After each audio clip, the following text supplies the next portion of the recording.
Endocrine glands, hormones, and their functioning.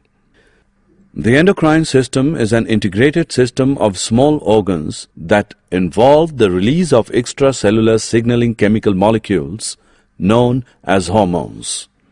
The endocrine system is instrumental in regulating metabolism, growth, development and puberty, tissue function, and also plays a part in determining mood. Some major endocrine glands are the pituitary, thyroid, and adrenal glands.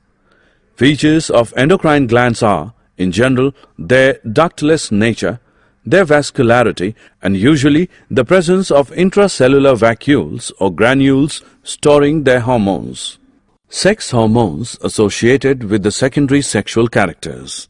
The gonads, commonly called as the primary reproductive organs, are the testes in the male and the ovaries in the female.